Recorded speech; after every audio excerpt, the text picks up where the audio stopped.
Harper Clark had perfected the art of disappearing in plain sight. She stood motionless against the marble column, her champagne glass warm in her palm, watching the ballroom spin with laughter and light that never quite reached her corner. The Sinclair Foundation Gala was everything she wasn't. Polished, expensive, effortlessly elegant. Crystal chandeliers threw golden patterns across designer gowns while conversations hummed with the casual confidence of people who knew they mattered. She didn't belong here. The realization pressed against her ribs like a physical weight. "You need to network," Jess had insisted that morning, waving the embossed invitation like a golden ticket. "My cousin can't go, and these cost $2,000. You've been hiding since Jason. It's been 6 months, Harper. 6 months. 6 months since she'd discovered her fiancé had been leading a double life. 6 months of double shifts at Marcello's just to cover rent on her shoebox apartment. 6 months of feeling like a ghost, translucent and forgettable. Tonight merely confirmed what she already knew. She could stand in a room full of people and still be completely alone. The black dress had seemed perfect in her apartment's dim lighting. Now, under the unforgiving brilliance of chandeliers, she could see every thread where it didn't quite lay right. Every place where it screamed sale rack instead of custom fitted. Around her, women dripped in jewels that probably cost more than her yearly salary, their skin glowing with the kind of care that came from spa memberships and personal trainers. Harper took a sip of champagne that had gone flat, grimacing at the bitter taste. Jess had vanished 30 minutes after arrival, swept away by some hedge fund manager with perfect teeth and a watch that cost more than a car. So much for moral support. She was searching for an exit when the atmosphere changed. It was subtle at first, a ripple in conversation, heads turning like flowers tracking the sun. Then the crowd near the entrance parted, and Harper forgot how to breathe. Marco DeLuca moved through the room like he owned it. And maybe he did. The DeLuca family's reach extended through the city like roots through soil. Nightclubs, restaurants, real estate, and darker things people whispered about after too much wine. He wore a midnight blue suit that fit him like it had been created specifically for his body, which it probably had. Dark hair swept back from a face that belonged in Renaissance paintings. Sharp cheekbones, strong jaw, lips that suggested both cruelty and pleasure. But it was his eyes that made Harper's pulse stutter. Even from across the ballroom, she could feel their weight. Dark as espresso, assessing everything with predatory precision. 3 men flanked him, their bulk poorly disguised by expensive suits. Security, the kind that carried guns and knew how to use them. Marco acknowledged greetings with minimal nods, declined conversations with barely perceptible headshakes. He was searching for something. Someone. "That's Marco DeLuca," a woman near Harper whispered to her companion. "I heard he's been out of the country for months. Business in Sicily." "They say he's even more dangerous than his father was," her friend replied, the last word dropping to barely audible. "After what happened to the Castellano family." "Shh, don't. You don't talk about that. Not here." Harper's curiosity flared despite her better judgment. What happened to the Castellano family? But before she could process the question, Marco's gaze swept across the ballroom and landed directly on her. Time crystallized. The room's noise faded to white static. His eyes held hers with an intensity that felt physical, like hands gripping her shoulders. Harper's breath caught in her throat. For 3 heartbeats, 4, 5. They stared at each other across the crowded space. Then common sense crashed back. Men like Marco DeLuca didn't notice women like her. It was a coincidence, a trick of the light. Harper tore her gaze away, pressing harder against the column, willing herself to become part of the architecture. She needed to leave. Now. Before she did something embarrassing, like continue staring at a man so far out of her league, he might as well be a different species. Harper pushed off the wall, moving toward where she'd last seen Jess. The crowd pressed close, forcing her to navigate between conversations and gesticulating hands. She was focused on not spilling her champagne when she collided with something solid. The server never stood a chance. The silver tray went airborne, spinning in a graceful arc before crashing to the marble floor with a sound like a gunshot. Tiny pastries exploded outward in a perfect radius. Champagne glasses shattered. The crash echoed through the ballroom, silencing conversations in expanding waves. Every eye in the room turned toward her. Harper's face ignited with heat. "I'm so sorry," she gasped, dropping to her knees in her too-tight dress. Her hands shook as she gathered ruined hors d'oeuvres, desperately trying to clean up the disaster. "I'm so sorry." The server muttered something in rapid Italian that definitely wasn't kind. Harper's eyes burned with mortification. This was exactly why she didn't belong at events like this. In a world of grace and poise, she was all sharp angles and catastrophes. "Miss, please, I'll handle it," the server hissed, clearly wanting her to disappear. Harper reached for a crushed pastry and found herself staring at a pair of shoes. Not just shoes, Italian leather that probably cost more than her monthly rent, polished to a mirror shine. Her gaze traveled upward. Perfectly tailored trousers, a jacket that draped like water, broad shoulders, and finally the face she'd been watching from across the room.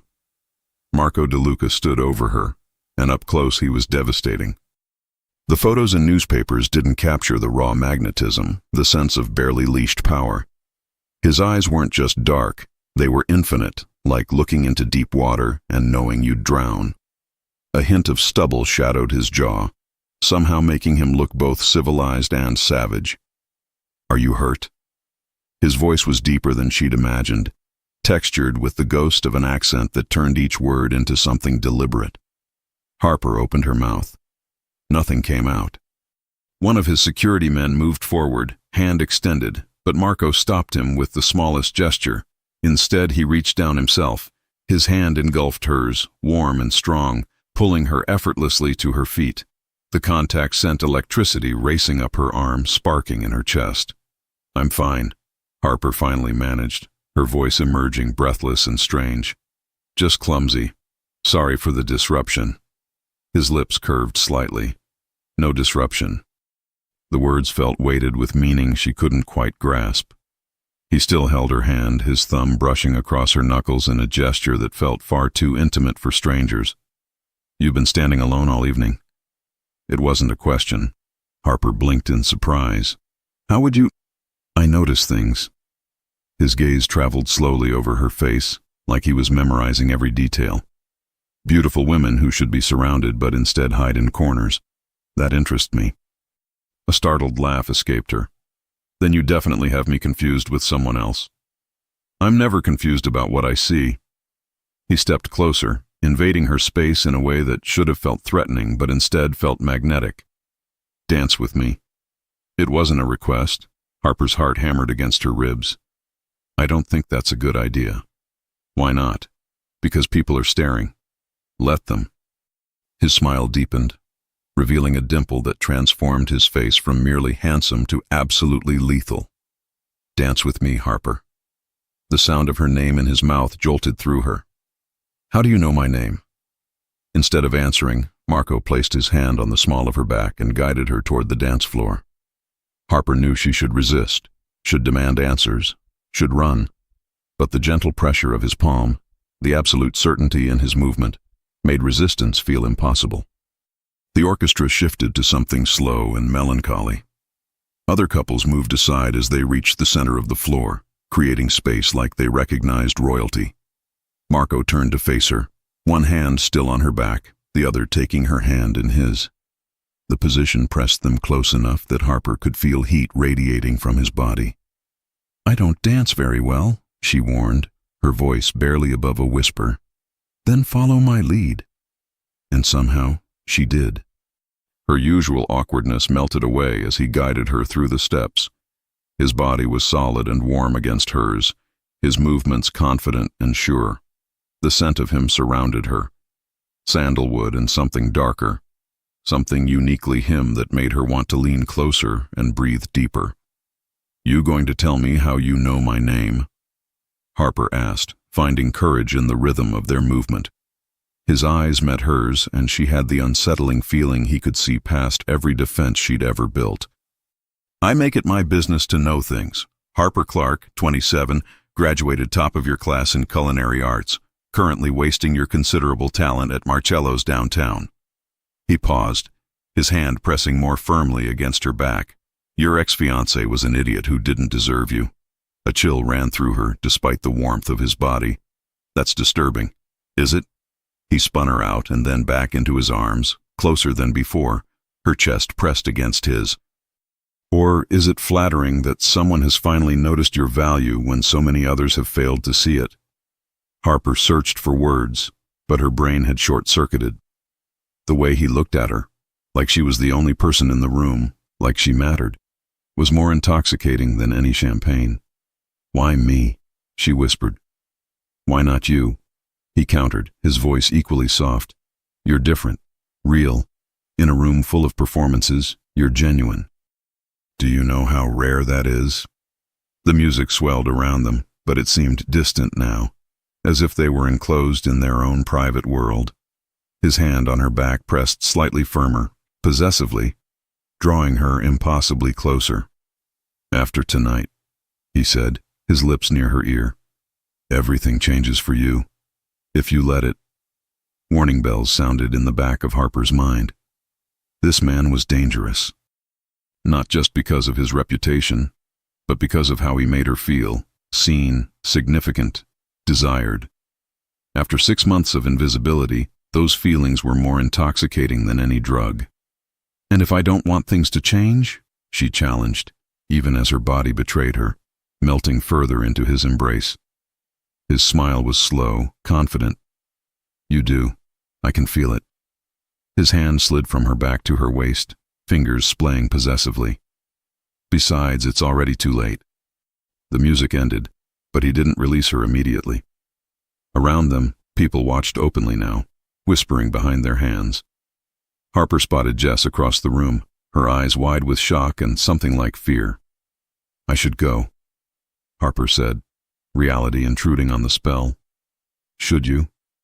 Marco finally loosened his hold, but kept his hand on her waist. "Or should you stay and see what happens next?" Before Harper could answer, one of his security men appeared, leaning close to whisper urgently in Marco's ear. She watched his expression change, the warmth vanishing behind a mask of cold authority that made her take an involuntary step back. "I have to go," he said, already pulling away. "Business that can't wait. Marco, Franco will drive you home." His tone had shifted, softer but with steel beneath. He signaled to one of his men. "Don't leave your apartment tonight. Keep everything locked." Fear crept up her spine. "What's happening?" Something softened briefly in his expression. He reached up, brushing a strand of hair from her face with surprising gentleness. "Nothing for you to worry about. Just be safe for me." He pressed something into her hand, a heavy card, and then he was gone, moving through the crowd with his men flanking him, leaving Harper standing alone in the middle of the dance floor. She looked down at what he'd given her. A business card, heavy stock, with just a phone number embossed in gold. No name, no title, just a number and an implicit promise. Jess materialized at her side, breathless. "Harper, what the hell? Do you know who that was?" Harper nodded slowly, her fingertips tracing the embossed number. Marco De Luca. Not just Marco De Luca. The Marco De Luca. His family practically owns half the city. "Harper, they say he's—" Jess lowered her voice to barely audible. "Dangerous. Like, really dangerous." Harper looked toward the exit where he'd disappeared, still feeling the ghost of his touch on her skin, the warmth of his breath against her ear. "I know," she whispered, clutching the card tighter. And that was exactly what terrified her. Not just who he was or what he was capable of, but the fact that despite everything, despite the warnings, the reputation, the obvious danger, all she wanted was to see him again. As Jess bombarded her with questions, Harper's gaze drifted to where Franco stood waiting, his expression impassive but watchful. The weight of Marco's parting words settled over her like a cloak. Keep everything locked. What exactly had she stumbled into with one clumsy collision and a single dance? And why did the danger feel less like a warning and more like an invitation? Franco approached, gesturing toward the exit.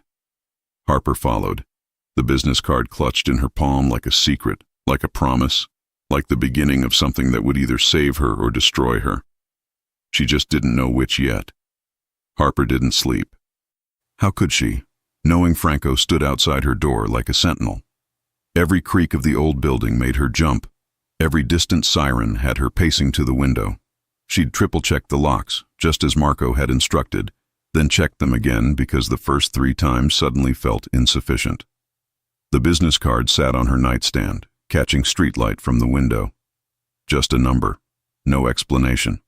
No promise of when he'd call or if he'd call.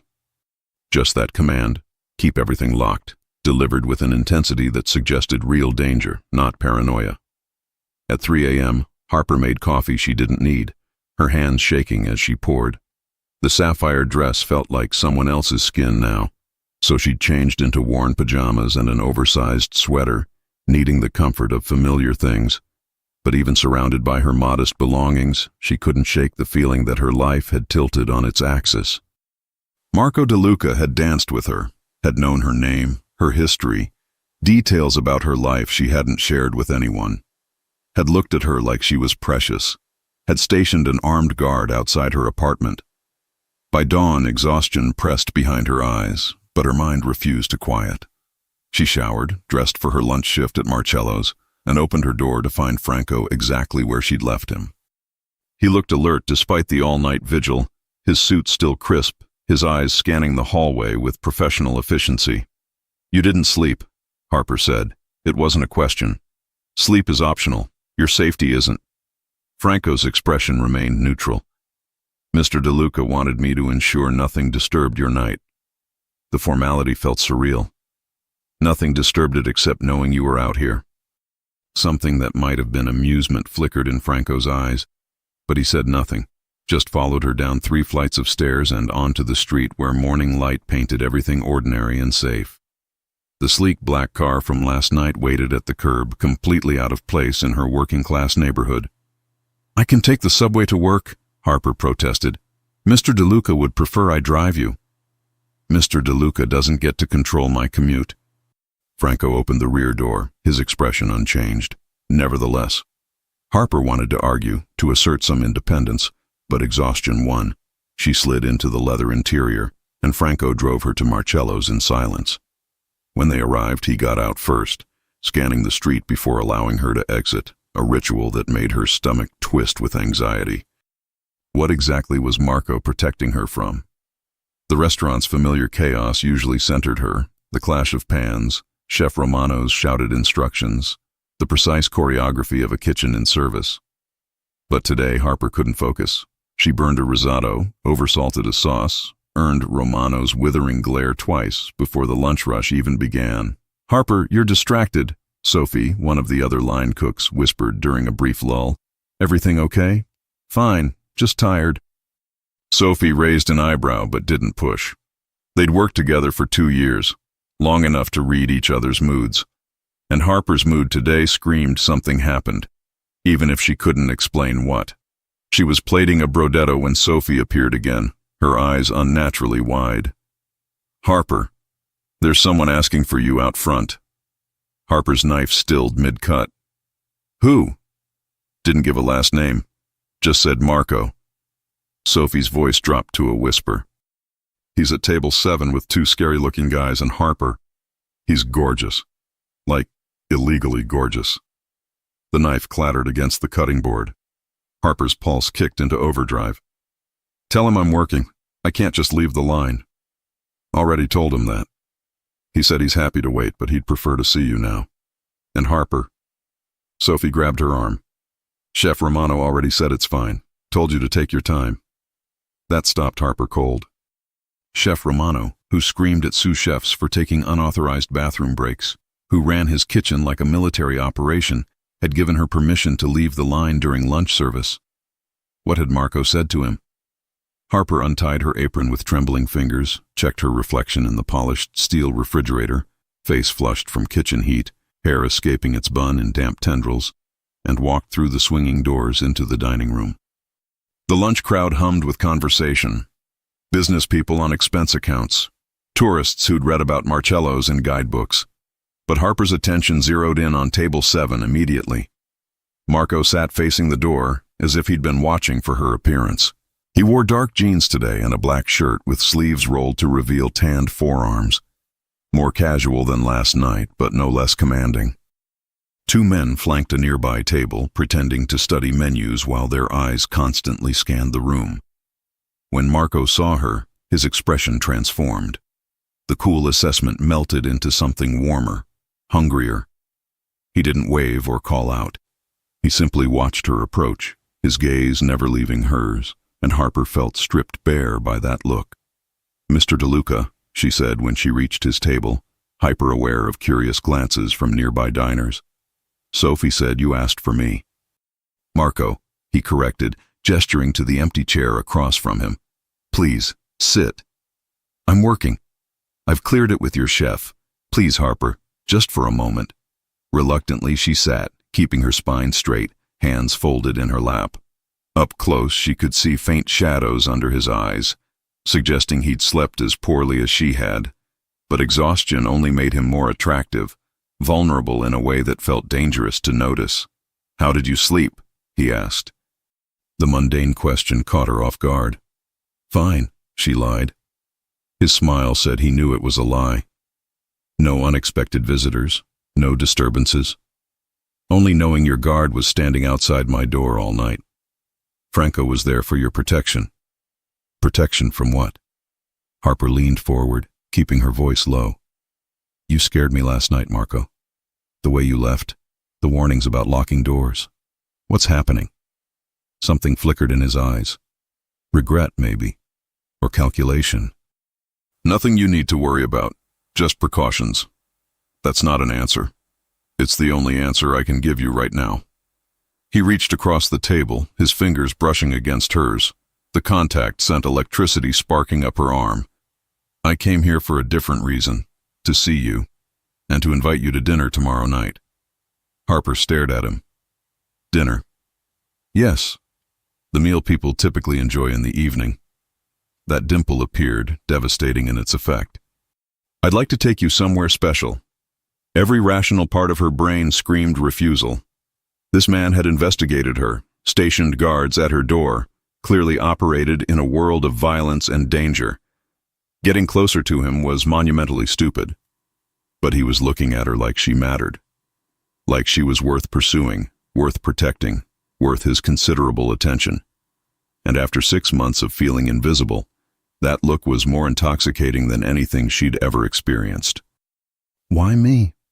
The question escaped before she could stop it. "You could have anyone, Marco. Why a line cook with student debt and a shoebox apartment?" His fingers tightened on hers. "Because you're real. Because when I look at you, you don't see dollar signs or power plays. You just see a man." He paused, his thumb tracing patterns on her skin. "Do you know how rare that is in my world?" "I don't know anything about your world. Perhaps that's another reason I find you fascinating." His gaze intensified. "Say yes, Harper. Let me show you something beautiful." She should refuse, should extract herself from whatever this was before it pulled her under. But his touch was warm, and his eyes held promises of things she'd stopped letting herself want. "Yes," she whispered. His smile was triumphant, predatory, and somehow tender all at once. "Good. I'll send a car for you at 7. He released her hand to slide a small package across the table. Black velvet box tied with silver ribbon. "Wear this." Harper stared at the box like it might explode. "Marco, open it later, when you're alone." He stood, buttoning his jacket with fluid grace. "Until tomorrow, Harper." And then he was gone, his security falling into step around him, leaving Harper sitting at table 7 with the velvet box in her hands and her heart hammering against her ribs. She returned to the kitchen in a daze. Chef Romano said nothing about her extended absence. In fact, he seemed almost deferential, which was so out of character it sent fresh anxiety spiraling through her chest. What had Marco said to him? What influence did he wield that even Romano, who terrorized everyone, treated her differently now? The rest of her shift crawled by. Harper went through the motions on autopilot, her mind spinning with questions. Finally, mercifully, her shift ended. She changed out of her chef's whites, tucked the velvet box into her bag, and stepped out into late afternoon sunshine. Franco waited at the curb. "I can get home by myself," Harper said, but there was no conviction in it anymore. "Mr. DeLuca insists." Franco opened the car door. During the drive home, Harper pulled out the velvet box. Her fingers trembled as she untied the ribbon. Inside, nestled on black silk, lay a sapphire pendant that seemed to capture light and hold it prisoner. The stone was deep blue, almost purple, the size of her thumbnail and surrounded by tiny diamonds. Even Harper, who knew nothing about jewelry, could tell it was worth a fortune. A small card underneath read, "To match your eyes. M." Her breath caught. The necklace was exquisite, the kind of thing she'd only seen in magazine spreads or museum exhibits. Accepting it would mean something, acknowledgement of whatever was developing between them. A step into his world. Franco pulled up to her building. "I'll be here tonight, Miss Clark, same as yesterday. Is that really necessary?" His expression remained neutral. "Mr. DeLuca believes so." Inside her apartment, Harper set the necklace on her coffee table and stared at it until the light faded and street lamps flickered on outside. The sapphire seemed to glow in the dimness, mesmerizing and dangerous. Her phone rang at 9 p.m., unknown number. Harper's hand shook as she answered. "Hello? Did you like it?" Marco's voice was low, intimate, wrapping around her like silk in the darkness. Harper's mouth went dry. "It's beautiful, but I can't accept something like this." "Why not?" "Because it's too expensive, too meaningful for someone I just met." His laugh was soft, genuinely amused. "It's a necklace, Harper, not a proposal, and it's nowhere near the value of what I intend to give you." A shiver ran through her. "What does that mean?" "It means I see your potential even if you don't yet. It means I want to know you better. It means tomorrow night is just the beginning." "Beginning of what?" "That depends on you." His voice dropped lower, more intimate. "How much are you willing to let me show you?" Harper's breath came faster. "I don't understand what's happening here. Why the guards? Why the expensive gifts? What do you want from me?" "I want you to trust me." The simple statement carried unexpected weight. "I know I'm asking a lot, but Harper, I promise you, whatever danger exists in my world, it won't touch you. I'll make certain of that." "You can't promise that." "Yes," he said softly. "I can, and I will." Silence stretched between them. Harper could hear faint background noise on his end. Voices, maybe music. He was somewhere else, doing whatever it was dangerous men did at night. And yet he'd called her. "Are your doors locked?" he asked suddenly. The shift in topic startled her. "Yes, but Marco." "Good, keep them that way. Franco is outside. If anything feels wrong, anything at all, you call this number immediately. Do you understand?" Fear crept back. "You're scaring me." "That's not my intention." His voice softened. "I just need to know you're safe. That's all that matters to me right now." "Why?" The question hung in the air for several heartbeats. When Marco finally answered, his voice carried an honesty that made her chest tight. "Because from the moment I saw you standing alone in that ballroom, I knew you were different, special, and I protect what's mine, Harper. Always. I'm not yours. Not yet." The confidence in those two words sent heat pooling in her stomach. "But you will be. If you let yourself." Harper wanted to argue, to assert her independence, to resist the gravitational pull of his certainty. But something in his voice, possession mixed with tenderness, made her want to surrender to whatever this was. "I should go," she whispered. "Sleep well, Harper. Dream of tomorrow." The line went dead. Harper sat in the darkness, the sapphire pendant catching streetlight from her window. Marco's words echoing in her mind. "I protect what's mine. Always." She should be terrified, should recognize the danger in his possessiveness, his control, his obvious involvement in illegal activities. But instead she felt something else entirely. Wanted, protected, seen. For the first time in 6 months, maybe longer, Harper felt like she mattered to someone. And that feeling, dangerous as it was, felt too good to walk away from. She picked up the sapphire necklace, watching light dance through its depths. Tomorrow night. Whatever came next, she would face it with open eyes. And maybe, just maybe, discover what it meant to be claimed by a man like Marco DeLuca. Outside her window, Franco maintained his vigil. Harper locked her bedroom door, clutched the necklace to her chest, and finally slept. Her dreams were full of dark eyes and dangerous promises, and she woke wanting more. Saturday arrived with Harper's nerves stretched taut as piano wire. She'd spent the day in a fog of anticipation and dread, changing outfits a dozen times before settling on a simple navy dress, elegant without trying too hard. At 6:30, she finally clasped the sapphire necklace around her throat. The stone settled at her collarbone, cool and heavy, a tangible reminder of the man who'd given it to her. At precisely 7, her buzzer rang. Harper expected Franco. Instead, when she opened the door, Marco himself stood there, a bouquet of white roses in one hand. He wore a black suit with no tie, the top buttons of his charcoal shirt undone, revealing a glimpse of tanned skin. His eyes traveled from her face to the necklace, then lower, taking in the dress before returning to meet her gaze. "Perfect," he murmured, stepping forward to hand her the roses. His scent enveloped her, sandalwood and something darker. "You're stunning, Harper. I didn't expect you to come yourself." His smile held an edge. "For you, I make exceptions." He watched as she put the roses in water, his presence filling her small apartment. "You live alone." "Since my ex and I split." She hesitated. "How did you know about the cheating?" "I make it my business to know things about people who interest me." He moved closer. "He was a fool. Anyone who had you and didn't treasure it deserves to lose everything." The vehemence in his voice should have alarmed her. Instead, it sent dark pleasure through her veins.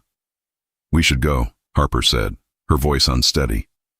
"Before what?" "Before I lose my nerve." His smile was slow, knowing. "We wouldn't want that." He offered his arm. Outside, a Bentley waited, Franco at the wheel. As they pulled away, Harper watched her building disappear, feeling like she was leaving more than just her apartment behind. They drove for nearly an hour, leaving the city for winding coastal roads. Marco sat close, his thigh occasionally brushing hers on curves. Each casual touch sent electricity through her. Classical music played softly, something Italian and melancholy. "Where are we going?" Harper finally asked. "Somewhere private, where we won't be interrupted." His hand found hers, fingers interlacing. "Are you nervous?" "Should I be?" "Not with me. Never with me." Eventually they turned down a lane bordered by ancient oaks, branches forming a canopy overhead. At the end stood a cliffside villa, white stone glowing against the darkening sky. Lights illuminated terraced gardens that seemed to spill toward the sea. "Is this yours?" Harper breathed. "One of my properties. I prefer it for special occasions." His hand settled possessively at her back as they approached. The doors opened before they arrived, revealing an older man in an immaculate suit. "Good evening, Mr. DeLuca. Everything is prepared." "Thank you, Joseph." Inside, marble floors gleamed beneath crystal chandeliers. But Marco didn't pause, leading her through to glass doors opening onto a terrace. Harper stopped breathing. The space had been transformed into something from a dream. A table set for two, surrounded by hundreds of candles flickering in the ocean breeze. White roses spilled from crystal vases. The terrace overlooked the sea, waves crashing against cliffs below, the horizon a distant line where black water met star-scattered sky. "This is..." Words failed her. "Too much?" Marco watched her carefully. She shook her head. "Beautiful, like a fantasy. That's what I wanted to give you tonight. A fantasy." He pulled out her chair. As she sat, Harper noticed they were completely alone. No security visible, though she sensed their presence. Joseph appeared with champagne, poured 2 glasses, and vanished. Marco raised his glass. "To new beginnings," Harper hesitated only briefly before touching her glass to his. The champagne was exquisite, bubbles dancing on her tongue. "Tell me something you've never told anyone," Marco said. The request caught her off guard. "Why?" "Because I want to know you. The real you, not the version you show the world."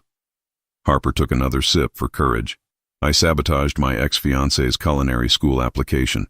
We were both applying to the same prestigious program, only 2 spots available. He'd been cruel that week, tearing down my techniques, my creativity. So I accidentally spilled coffee on his application, then rewrote it with several key errors." Marco's eyebrows rose. "Did he get in?" "No, but I did." His laugh was genuine, transforming his face. "Remind me never to cross you in the kitchen." "Your turn," Harper said. "Tell me something real." His smile faded, expression growing contemplative. "I never wanted to take over my father's business. I wanted to study architecture. I designed this villa when I was 19. The confession surprised her. "Why didn't you?" "Family obligations." His tone closed the subject. "We all make sacrifices for those we love."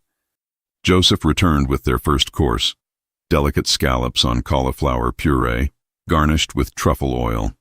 The presentation was flawless. "Your chef is talented," Harper said after tasting the perfectly seared scallop. "He should be. I hired him from a 3-star Michelin restaurant in Paris." Marco watched her appreciatively. "Though I'd be interested in tasting your cooking sometime. I'm just a line cook. For now." The certainty in his voice puzzled her. "What does that mean?" "It means you dream of your own restaurant, don't you?" He reached across the table. "Dreams shouldn't wait for someday, Harper. Not everyone has the luxury of making dreams reality whenever they want. Perhaps that could change, if you allowed it." Harper met his gaze. "I'm not looking for a benefactor, Marco. And I'm not offering to be one." His fingers traced patterns on her hand. "I'm offering something more." The meal continued, course after exquisite course. Their conversation flowed easily, punctuated by charged silences. Marco asked about her childhood, her ambitions, her favorite memories. He listened like everything she said mattered profoundly. He shared carefully selected details about himself, his love for this coast, his collection of rare books, his preference for Italian wines. But he never discussed his business, his family's reputation, the obvious wealth surrounding them. Those subjects remained carefully cordoned off.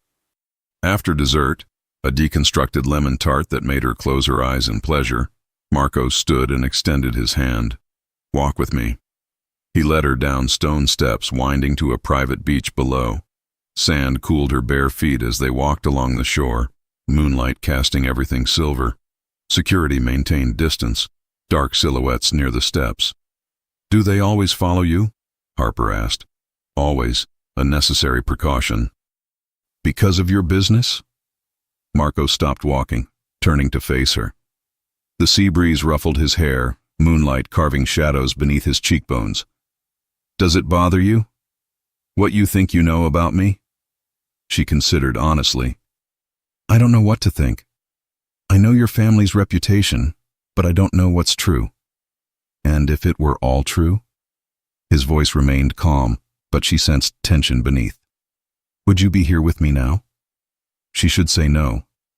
Any rational person would. But standing there with him, waves crashing nearby, the memory of his thoughtful questions still fresh, she couldn't lie. "Yes, I think I would be." Something shifted in his expression. Relief, perhaps, or satisfaction. He stepped closer, hand cupping her cheek. "You continue to surprise me, Harper Clark." His touch was gentle, but she felt the leashed power beneath it. This man could destroy her if he wanted to, yet something told her he wouldn't. "Is that good or bad?" she whispered. "Very, very good." His thumb brushed her bottom lip. "May I kiss you?" The formal request, so at odds with his commanding presence, made her heart flutter. "Yes." His lips met hers with surprising gentleness, a question rather than demand. Harper responded instantly, hands finding his chest, feeling solid warmth through fine fabric. The kiss deepened, his arm wrapping around her waist, pulling her flush against him. She was lost in the sensation when a sharp sound, car door slamming above, broke the spell. Marco pulled back, breathing uneven, eyes immediately scanning their surroundings. One of his security men approached rapidly. "Sir, there's a situation requiring immediate attention." Marco's expression hardened instantly, the tenderness vanishing behind cold authority. "Take Miss Clark back to the villa. I'll join her shortly." "Marco." He turned back, features softening slightly. "It's nothing to worry about. Business that can't wait." He pressed a swift, hard kiss to her lips. "Go with Franco. I won't be long." Before she could protest, he was striding away, phone already to his ear, his voice dropping to that harder register she'd heard before. In the villa, Joseph served more champagne in a luxurious sitting room, then withdrew. Harper sank into a plush sofa, replaying the kiss, the abrupt interruption, the immediate transformation in Marco's demeanor.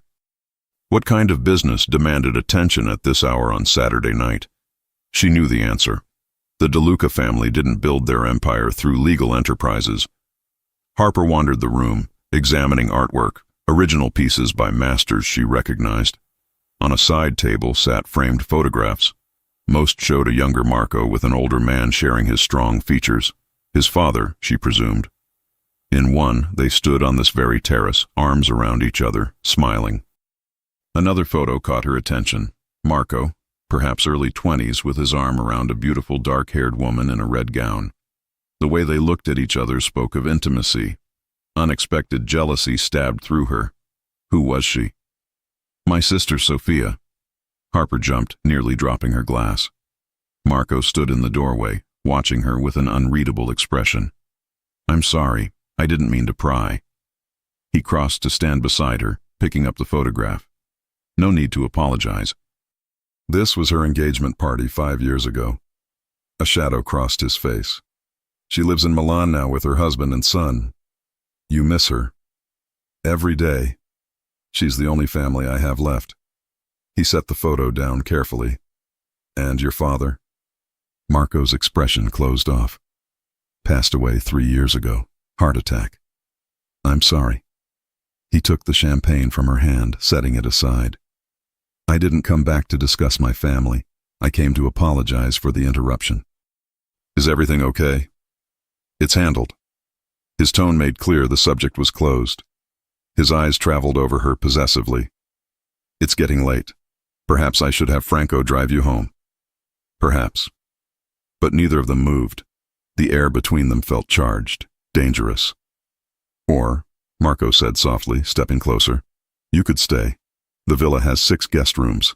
You could have whichever you choose." Harper's pulse quickened. "I don't have anything with me." "The master suite has everything you might need. I keep it prepared for unexpected stays." The implication that other women had stayed here sent another jolt of jealousy through her. Marco must have read it in her expression because he pulled her closer. "Don't misunderstand. I've never brought anyone else here. This place is private. Special." His thumb traced her jawline. "Like what's happening between us." She searched his face for deception, but found only sincerity and that familiar intensity. "One night," Harper conceded. His smile was triumphant. "I'll show you to your room." He led her to a stunning suite, massive 4-poster bed draped in white linens, floor-to-ceiling windows showcasing the moonlit ocean, a fireplace crackling with welcoming flames. "This is the master bedroom," Harper realized. "The best room in the house. Nothing but the best for you." He showed her the adjoining dressing room stocked with clothing in various sizes, the marble bathroom with its sunken tub. "And where will you sleep?" Harper asked, suddenly aware they were alone in his bedroom. "There are other rooms." His eyes told a different story. "Unless you'd prefer I stayed." Her face flushed. "Separate rooms would be best. For tonight." "For tonight," he repeated, a promise in the words. He approached slowly, his hand sliding along her bare shoulder, up her neck to cradle her face. "Sweet dreams, Harper." His kiss was brief but intense, leaving her breathless. At the door, he paused. "Lock this behind me. Don't open it for anyone but me." The second reminder about locked doors. Are you expecting trouble? Something flickered in his eyes. In my world, it pays to be cautious. After he left, Harper locked the door, then stood in the center of his bedroom, surrounded by luxury that spoke of unimaginable wealth. She was in Marco DeLuca's home, wearing his gift, having been kissed by him on a moonlit beach. She should be more afraid. Instead, she felt intoxicated by possibility. Harper slipped between silk sheets, wearing a nightgown from the dressing room. Despite everything, the warnings, the danger, the obvious complications, sleep came easily, the sound of distant waves lulling her into dreams of dark eyes and dangerous promises. And tomorrow, she knew, everything would change again. Harper woke to sunlight streaming through windows she'd forgotten to close and the distant cry of seagulls. For a disoriented moment, she lay in the massive bed, surrounded by unfamiliar luxury. Then memory flooded back. The villa, the moonlit kiss, Marco's dark eyes promising things she'd stopped letting herself want. The sapphire necklace still rested against her throat. She'd forgotten to remove it before sleeping, and now it felt like a brand, marking her as his. A soft knock at the door made her sit up quickly. "Harper?" Marco's voice, low and measured. "Are you awake?" She pulled the silk sheets higher, suddenly conscious of wearing only the borrowed nightgown. "Yes." "Just a moment." In the dressing room, she found a white robe and slipped it on before unlocking the door. Marco stood in the hallway, dressed casually in dark jeans and a light blue shirt with sleeves rolled to his elbows. He looked younger somehow, less intimidating, though his eyes held the same intensity. "Good morning." His gaze moved appreciatively over her in a way that made heat rise to her cheeks. "I hope you slept well." "Better than I have in months," she admitted truthfully. "I'm glad." He held out a steaming mug. "Coffee, black with 1 sugar. Harper took it, surprised. "How did you—" "I pay attention." His smile was warm. "I've had breakfast prepared on the terrace. Take your time getting ready." After he left, Harper showered in the luxurious bathroom, the multiple shower heads pulsing hot water from all directions. In the dressing room, she found a pale blue sundress that fit perfectly, along with delicate sandals. The precision unsettled her. Had Marco anticipated her size, or was this coincidence? Given what she was learning about him, she suspected the former. Downstairs, she followed soft music to the terrace. In daylight, the view was spectacular. Azure water stretching to infinity, cliffs falling away to the private beach, lush gardens cascading down the hillside. Marco stood at the stone balustrade, and when he turned at her footsteps, something in his expression made her breath catch. "The dress suits you," he said, approaching to take her hand and bring it to his lips. "Though I prefer you in sapphires." His glance at the necklace made her self-conscious. "I should have taken it off before sleeping." "No. I like seeing it on you. I like knowing you wore something I gave you while you dreamed." The possessiveness in his voice should have alarmed her. Instead, it sent a thrill down her spine. Breakfast was lavish. Fresh fruit, warm pastries, eggs prepared 3 ways, freshly squeezed orange juice. They ate in comfortable silence, the ocean breeze carrying the scent of salt and flowers. "What would you like to do today?" Marco asked eventually. "We could take the boat out, or there's a town nearby with excellent shopping, or—" His smile turned mischievous. "We could just stay here." Reality intruded. "I actually have an evening shift at Marcello's. I should get back to the city." "Call in sick." Harper blinked at his casual suggestion. "I can't just call in sick because I want to play hooky." "Why not?" He seemed genuinely puzzled. "Surely you've earned a day off." "That's not how it works for most people, Marco. I need that job. I have rent, bills. I could take care of all of that for you." He said it casually, as if offering to pick up a check. "You wouldn't need to worry about money again." The offer hung between them, tempting and dangerous. "I barely know you." "You know the important parts." He reached across the table, taking her hand. "I'm not suggesting you quit today, Harper. Just that you allow yourself 1 day without worry." "Is that so terrible?"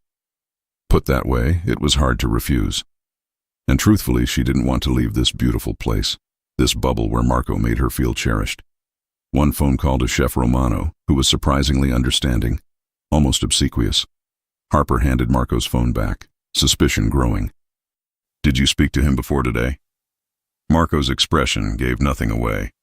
"I may have mentioned I'd appreciate flexibility regarding your schedule." "What does that mean?" "It means you're free to enjoy the day without worry." He stood, pulling her to her feet. "Now, about that boat." The yacht was sleek and expensive, moored in a private dock below the villa. Franco and another security man accompanied them, maintaining discreet distance as Marco helped her aboard. A captain waited on the upper deck. They cruised along the coast, Marco pointing out properties he owned, secluded coves, a lighthouse he'd restored. He spoke of the area with genuine love, revealing a connection that went beyond mere ownership. They stopped in a private cove for lunch served on deck by staff who seemed to materialize from nowhere. Afterward, Marco produced swimsuits from a cabinet, another sign of his meticulous preparation. "Do you always keep women's swimwear on your yacht?" Harper teased, selecting a modest black one-piece. His eyes darkened. "As I told you, Harper, I've never brought anyone else here. This is new for me, too."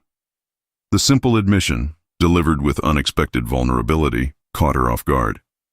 If he was telling the truth, and something in his expression made her believe he was, then whatever was happening between them was as unusual for him as it was for her. Swimming in crystal-clear water, the sun warm on her skin, Marco's arms occasionally brushing hers as they floated together, Harper felt herself falling deeper under his spell. He was attentive, intelligent, genuinely interested in her thoughts and dreams. When she spoke of wanting her own restaurant someday, he asked insightful questions about her vision, her preferred cuisine, how she'd design the space.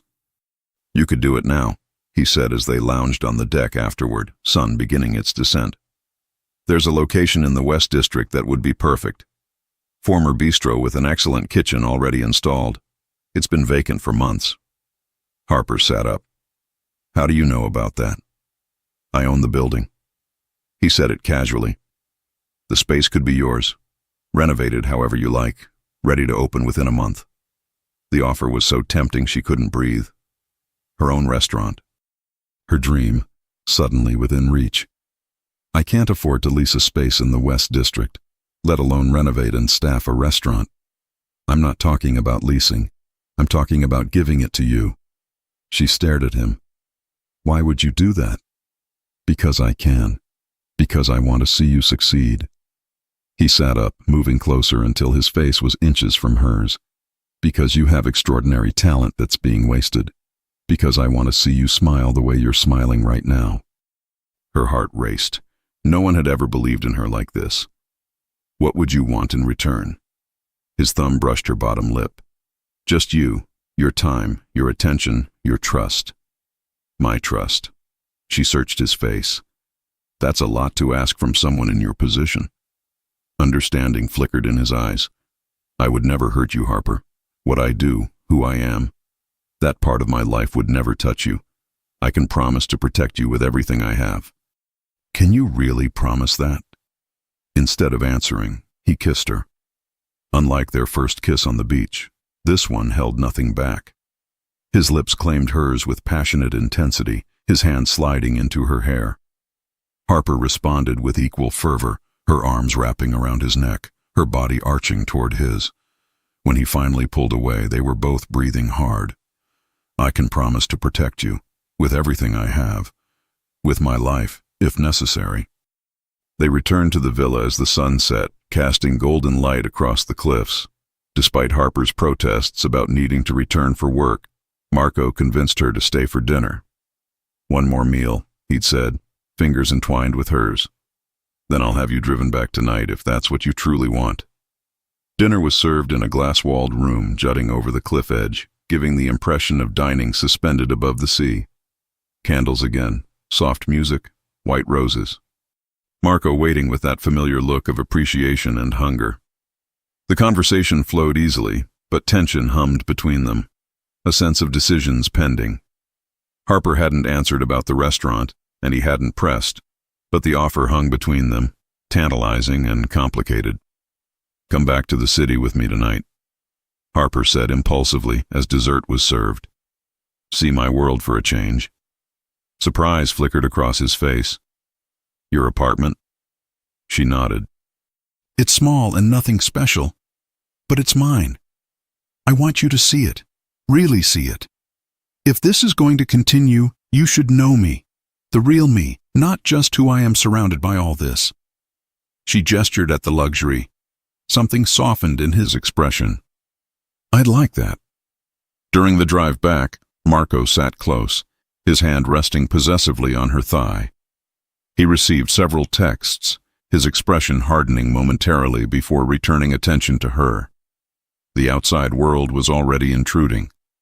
At her building, Franco and the other security man swept the area before allowing Marco to escort her inside. Harper felt self-conscious climbing the 3 flights of stairs, aware of the peeling paint, the flickering fluorescent light. Her apartment suddenly looked shabby. Second-hand furniture, cramped kitchen, view of a brick wall instead of ocean panorama. But Marco moved through the space with genuine interest, examining her cookbooks, the family photos, the struggling herb garden on her windowsill. It's very you, he said finally, turning with a smile that seemed sincere. Warm, inviting, full of potential. Relief flooded her. It's not much. It's perfect, he interrupted, closing the distance. Because it's yours. His kiss was gentle at first, but quickly deepened into something urgent. Harper's hands found their way under his jacket, feeling warmth through his shirt. His own hands pulled her tight against him, one tangling in her hair, the other at her back. When they broke apart, both breathing hard, a question hung between them. Stay or go? Her bedroom door was visible, the decision seemingly simple yet fraught with implications. Marco's phone buzzed. He ignored it at first, eyes locked on hers. But when it buzzed again immediately, resignation crossed his face. I need to check this. His voice was rough with restrained desire. Harper nodded, stepping back. He turned away, phone to his ear, his voice dropping to that harder register. When? Are you certain? No. Keep them there. I'll handle it personally. Yes, tonight. When he turned back, his expression had changed completely. The warmth was gone, replaced by cold fury that made Harper take an involuntary step back. I have to go. Business that can't wait. Nathaniel? Franco will stay outside your door tonight. Don't leave the apartment. Keep everything locked. His tone brooked no argument. What's happening? Are you in danger? Something softened briefly. He returned to cup her face in his hands. Nothing for you to worry about. Just a situation requiring my attention. You're scaring me. He pressed a hard, quick kiss to her lips. Don't be scared. Just be safe for me. Lock your doors. I'll call when I can. Then he was gone, the door closing firmly behind him, leaving Harper standing in her apartment wondering what she'd gotten herself into. And why, despite the obvious warning signs, she couldn't bring herself to walk away. Outside, Franco took up his position. Harper locked the door, triple-checked it, and sank onto her couch with the sapphire pendant heavy against her throat. Whatever world Marco inhabited, she was already being pulled into its orbit. The only question was whether she'd survive the fall. Harper didn't sleep.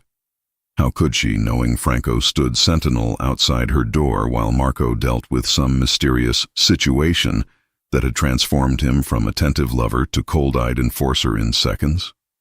She paced her small apartment until dawn painted her windows gray, jumping at every sound, checking her phone obsessively for a call that never came.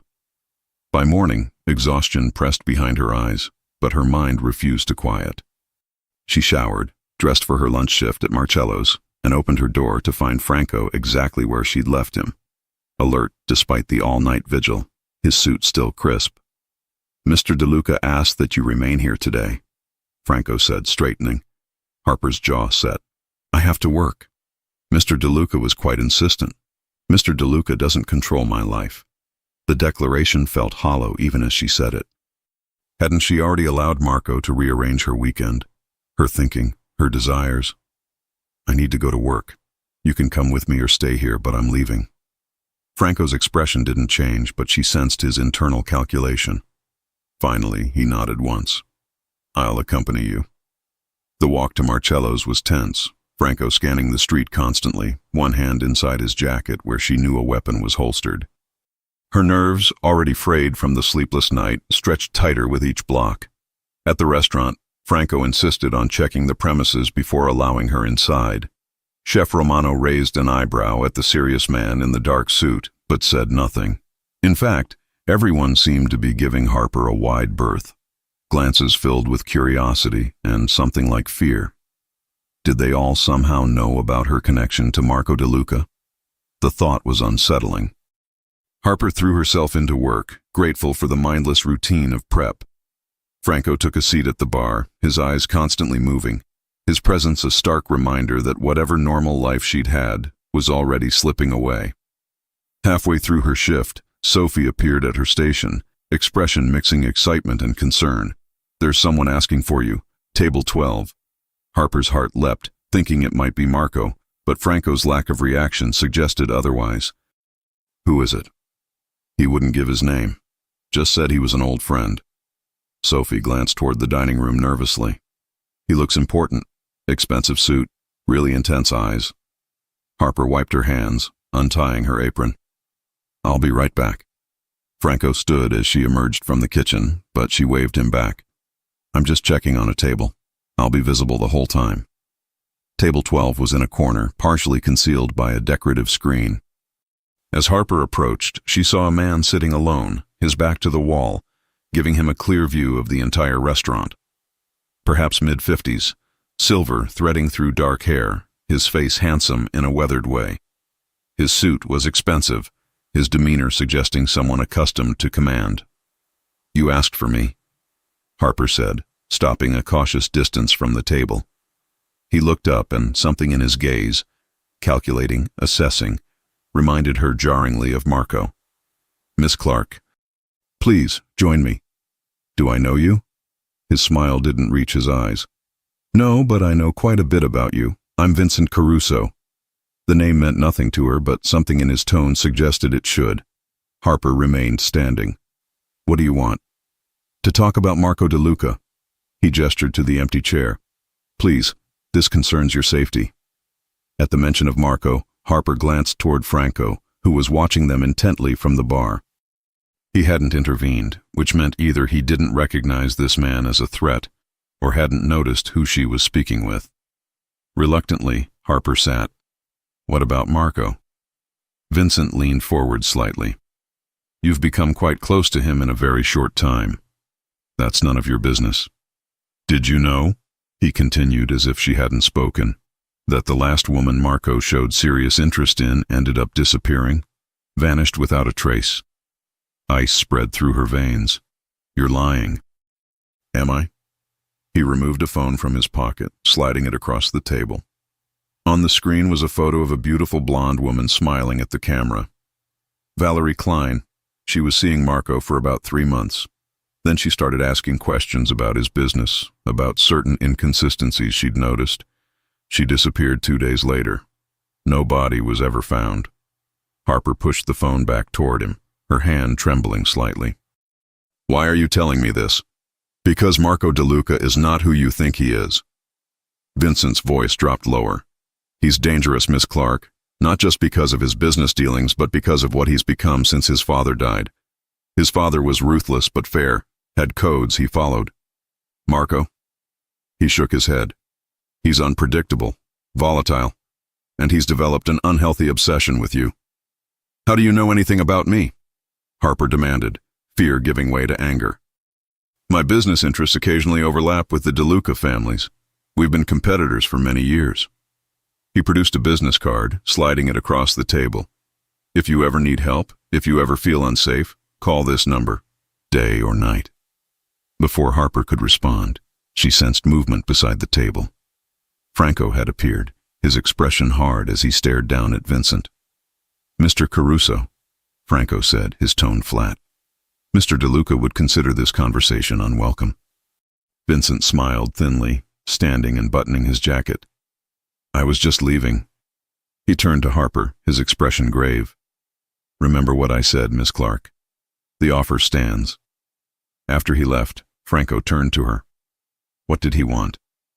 Harper hesitated, the business card clutched in her palm. Just to talk about Mr. DeLuca. Franco's eyes narrowed. Mr. Caruso and Mr. DeLuca are not friends. You would be wise to stay away from him. I didn't seek him out, Harper said defensively. He came here, and now he's gone. Franco's tone softened slightly. For your safety, you should tell Mr. DeLuca about this conversation when he contacts you. When will that be? Soon. Franco checked his watch. Are you finished with your shift? Mr. DeLuca asked that I bring you to the penthouse when you're done. The penthouse? His residence in the city. Harper thought of her small apartment, the sleepless night she'd spent there, the lingering fear. Then she thought of Vincent Caruso's warnings, the photo of the blonde woman, the implication that Marco was somehow responsible for her disappearance. Who should she trust? The man who had swept into her life with gifts and promises, who made her feel valued in a way no one ever had? Or the stranger with grave warnings and talk of disappearances? I'll need to go home first, Harper said finally, to change clothes and pack a bag. Franco nodded. Of course. At her apartment, Harper quickly packed an overnight bag, her mind spinning with Vincent's accusations. She slipped his business card into her wallet, unsure why she was keeping it, unable to throw it away. The drive to Marco's penthouse took them to the most exclusive part of the city, a gleaming tower of glass and steel overlooking the river. Security was extensive, guarded gate, keycard access, cameras everywhere. Franco used a code to access the penthouse level, the elevator opening directly into a marble-floored foyer. Mr. DeLuca will be back soon, Franco said, showing her into a massive living area with floor-to-ceiling windows showcasing the spectacular city view. Make yourself comfortable. After he left, Harper wandered through the space, taking in the sleek modern decor. Unlike the coastal villa with its old-world charm, the penthouse was all clean lines and minimalist design. It felt like a showplace rather than a home, impressive but impersonal. The only hints of the man who lived here came from a wall of bookshelves filled with leather-bound volumes and a baby grand piano in one corner, sheet music open on the stand. Harper ran her fingers over the keys, wondering if Marco played. Chopin, Nocturne in E-flat major. She spun around to find Marco standing in the doorway. He looked exhausted, dark circles under his eyes, his usually immaculate appearance slightly disheveled. Still handsome, still commanding, but visibly worn. You play? Harper asked, her heart racing at the sight of him. When I need to think. He crossed the room, stopping a few feet away as if uncertain of his welcome. I'm sorry about last night, leaving without explanation. You put a guard at my door and disappeared for 12 hours. I had no choice. He ran a hand through his hair, a gesture she hadn't seen before, a crack in his perfect composure. There was a situation that required my immediate attention. A dangerous situation. His expression tightened. Yes, dangerous enough that you thought I needed protection. Harper took a step toward him. Marco, what's going on? Who are you afraid of? Something flickered in his eyes. Surprise, perhaps, that she'd read the situation so accurately. It's complicated. Try me. Harper took another step. I met someone today, Vincent Caruso. The change in Marco was instantaneous and chilling. His entire body tensed, his expression hardening into something she barely recognized. What did he want? To warn me about you, Harper said honestly. He told me a woman you were seeing disappeared, Valerie Klein. Marco's laugh was bitter, dangerous. Of course he did. And did he mention that Valerie Klein was working for him? That she was planted in my organization to gather information? That she's very much alive and living comfortably on his payroll in Monaco? Harper stared at him, uncertain what to believe. He said you were dangerous, unstable. And what do you think? Marco closed the distance between them, his eyes searching hers. Am I dangerous, Harper? She thought of the security men, the urgent phone call, the way people deferred to him with fear and respect. Yes, I think you are. Something like pain crossed his features. To my enemies, perhaps. Never to you. Why not? What makes me different? You've known me less than a week. And yet I feel like I've been waiting for you my entire life. His hands came up to cup her face. From the moment I saw you at that gala, standing alone in that corner, I knew you were different. Special. You make it sound like fate.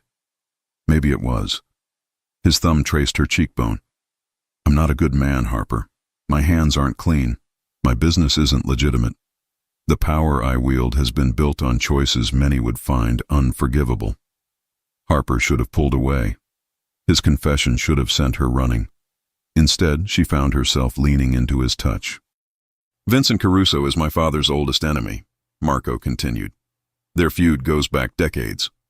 When my father died, Caruso thought I'd be easier to manipulate, to intimidate. When that failed, he resorted to more direct methods, like sending Valerie to spy on me, like approaching you today with lies designed to drive us apart. Why would I be a target? Marco's hand slid to her shoulders. Because you matter to me. And in my world, Harper, the things and people that matter become targets. That's why Franco was at your door, why I wanted you to stay in your apartment. Last night, one of Caruso's men was caught trying to access sensitive information that could have put many people at risk, including you. The reality sank in. Her connection to Marco had already put her in danger, would always put her in danger. That's why you left so suddenly, Harper realized. Yes, the immediate threat has been neutralized. Something in his tone made her shiver. But Caruso remains a problem, one I'll deal with permanently very soon. The implication was clear. For the first time, Harper truly understood who Marco DeLuca was, what he was capable of, what he had likely already done. I should go, she said, stepping back from his touch. This is too much, too fast. Pain flashed across his face, quickly masked. Of course, I understand. But as Harper turned toward her bag, a new thought struck her. Would she ever be truly safe now? She'd been seen with Marco, spent a weekend at his villa. Vincent Caruso already knew who she was, where she worked. The danger wouldn't disappear just because she walked away. She turned back to find Marco watching her, his expression carefully neutral despite the tension radiating from him.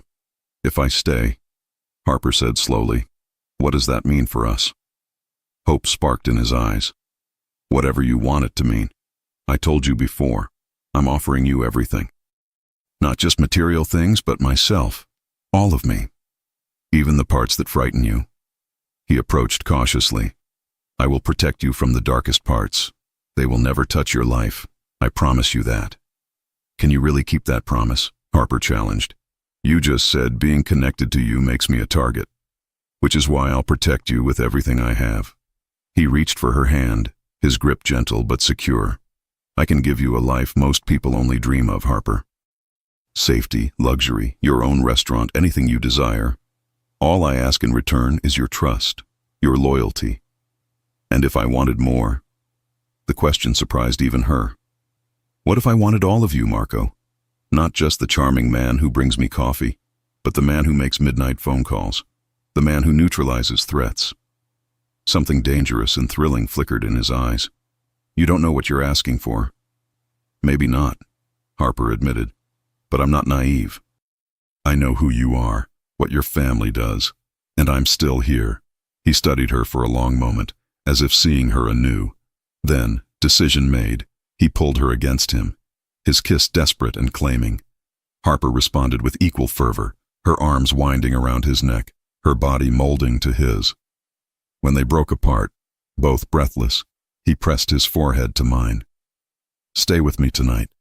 Let me show you what you mean to me. Harper knew she was standing at a crossroads. One path led back to her old life, safe, predictable, ordinary. The other led into Marco's world of luxury and danger, power and passion.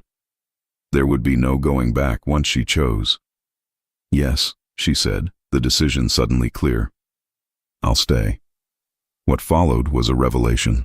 Marco led her to his bedroom, deep blues and grays creating a cocoon of luxury. His touch was both reverent and possessive as he undressed her, his eyes drinking in every inch of revealed skin. Beautiful, he murmured, the sapphire necklace still at her throat catching light. Perfect. What followed was a claiming, a seduction, a promise sealed in the most primal way.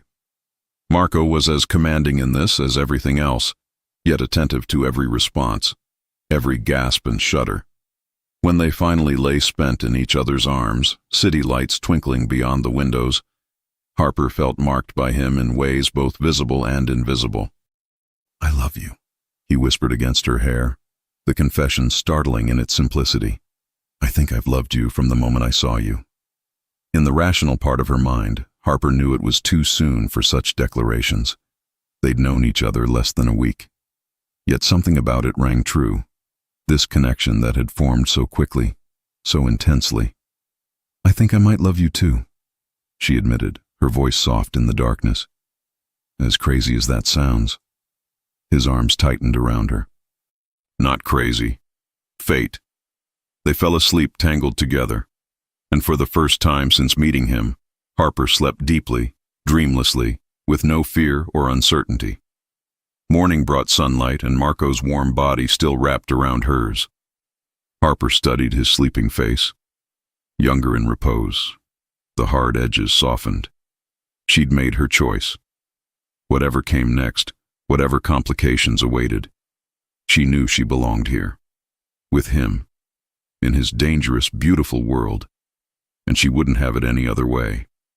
3 weeks passed in a blur of decisions and transformations.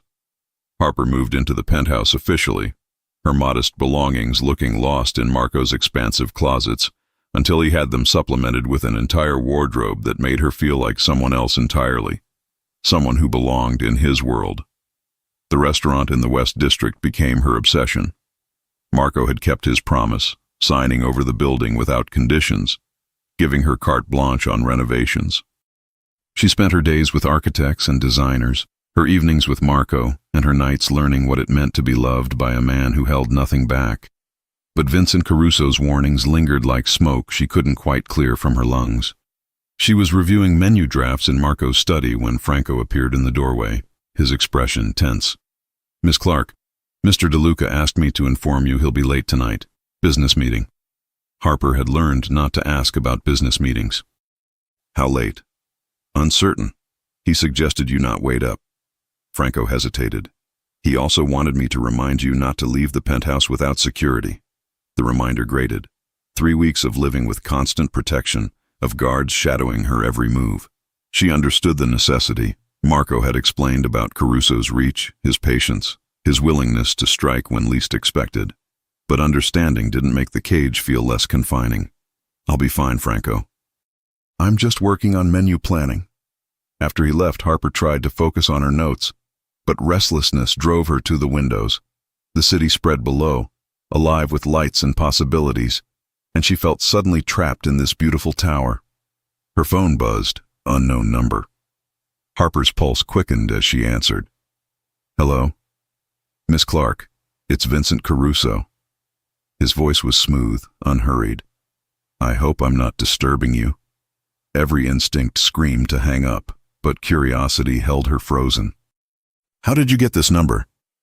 "I make it my business to have access to important information.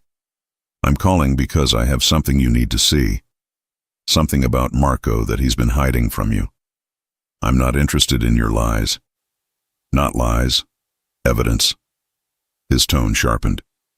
"Meet me, 1 hour, the Bellwether Hotel, room 412. Come alone or don't come at all. But Harper, if you care about the truth, you'll be there." The line went dead. Harper stood holding her phone, her mind racing. It was obviously a trap. Marco had warned her about Caruso's manipulations, his willingness to use any tactic to create division. The smart thing would be to call Marco immediately, let him handle it. But what if Caruso really did have evidence? What if Marco was still keeping secrets? Before she could talk herself out of it, Harper grabbed her coat and slipped out through the service entrance she'd discovered during her second week in the penthouse. The security there was lighter, focused outward rather than in. She made it to the street and hailed a taxi before anyone noticed. The Bellwether was a mid-range hotel in a neutral neighborhood, neither Marco's territory nor Caruso's, she presumed. Harper's heart hammered as she rode the elevator to the 4th floor, every instinct screaming that this was a mistake. Room 412's door stood slightly ajar. Harper pushed it open slowly. Vincent Caruso sat in an armchair by the window, a manila folder on the table beside him. But he wasn't alone. 3 men stood around the room, security obviously, mirroring Marco's constant protection. "Miss Clark, thank you for coming." Vincent gestured to the empty chair across from him. "Please sit." Harper remained standing near the door, calculating escape routes. "You said you had evidence. Show me." Vincent picked up the folder, extending it toward her. "Everything you need to know about Marco DeLuca. His father's death wasn't a heart attack. It was poison, administered by someone close to him. The Castellano family didn't just disappear. They were eliminated, down to the children." "And Valerie Klein?" His expression hardened. "She may be alive in Monaco, but only because she's terrified to come forward. Marco threatened her family." Harper's hand shook as she took the folder, but she didn't open it. "Why are you showing me this?" "Because you deserve to know who you're sleeping with. Because Marco DeLuca is a monster, and he's using you." Vincent leaned forward. "But there's another reason. I need leverage against him, and you're it. So here's my offer. Work with me. Feed me information about his operations, his weaknesses. In return, I'll protect you when this all falls apart. And it will fall apart, Harper. Men like Marco always burn." Ice crystallized in Harper's veins, but not from fear. From fury. "You want me to betray him. I want you to survive him." Harper looked down at the folder, then back at Vincent. In that moment, she understood exactly what Marco had been protecting her from. Not just physical danger, but this. Manipulation. Lies wrapped in concern. The slow poison of doubt. "Did you know," Harper said slowly, "that Marco told me you'd try something like this? He said you'd offer me evidence, play on my fears, try to turn me against him." She dropped the folder on the table without opening it. "He knows you, Vincent. Better than you think." Vincent's expression darkened. "You're making a mistake." "Maybe. But it's my mistake to make." Harper moved toward the door. "I'm leaving now. Don't contact me again." She'd almost reached the hallway when Vincent's voice stopped her. "You won't make it out of this hotel, you know. My men are in the lobby, the stairwells.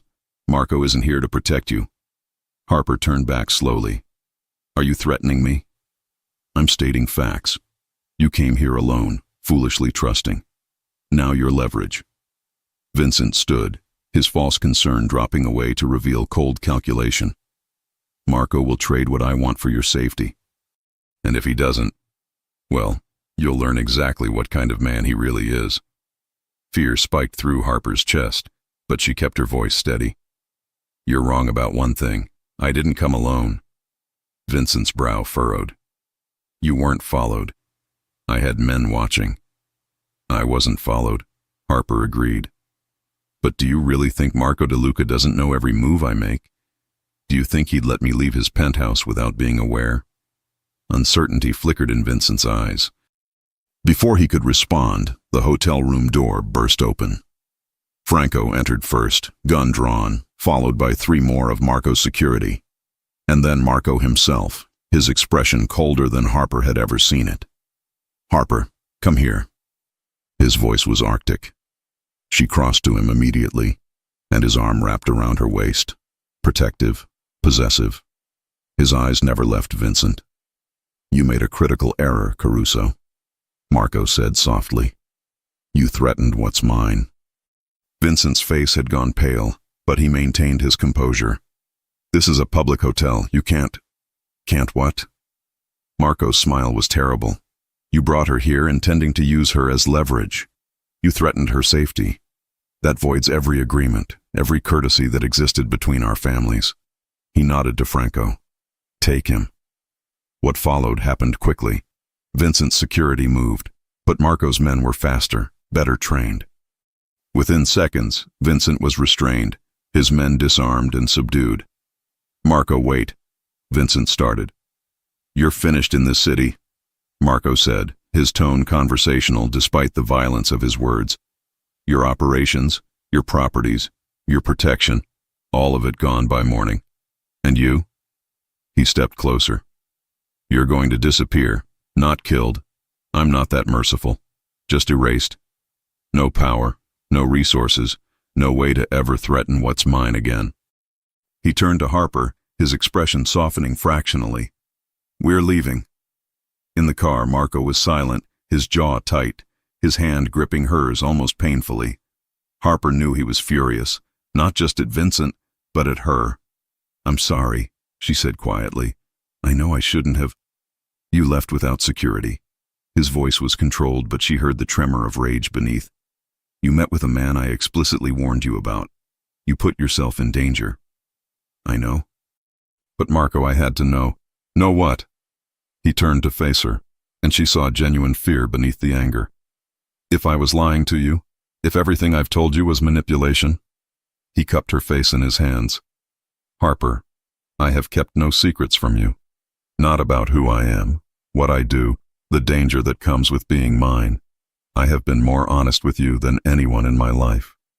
Tears pricked her eyes. I know. I do know that. But when he called, saying he had evidence about your father's death, about the Castellano family. My father's death was a heart attack, likely stress-induced from decades of this life. The Castellanos were eliminated, yes, by my father before I took over, because they murdered his brother. Valerie Klein is alive because I let her live, though she deserved far worse for her betrayal. His thumbs brushed away her tears. I would have told you all of this if you'd asked. You never needed to risk yourself to learn the truth. I'm sorry, Harper whispered. I was stupid and reckless. You were brave, Marco corrected, pulling her against his chest. Foolish, but brave. You went to face what you feared instead of running from it. That's why I love you. They rode the rest of the way in silence, Marco's arms wrapped around her, his heart beating steady beneath her ear. Back at the penthouse, Marco led her to the bedroom, his touch gentle as he undressed her, checking for injuries even though she'd never been touched. His tenderness after such violence undid her completely. I need you to understand something, Marco said as they lay tangled together later. My world is dangerous. There will always be threats, always be enemies. But Harper, I will burn this entire city down before I let anything happen to you. Do you understand? She nodded against his chest. I do now. Good. Because tomorrow we're moving forward with the restaurant. No more delays, no more threats. You're going to build your dream, and I'm going to make certain nothing stands in your way. 6 months later, Harper stood outside the gleaming glass doors of her restaurant, her hand trembling slightly as she adjusted her chef's jacket. The sign above read simply, Harper's in elegant script.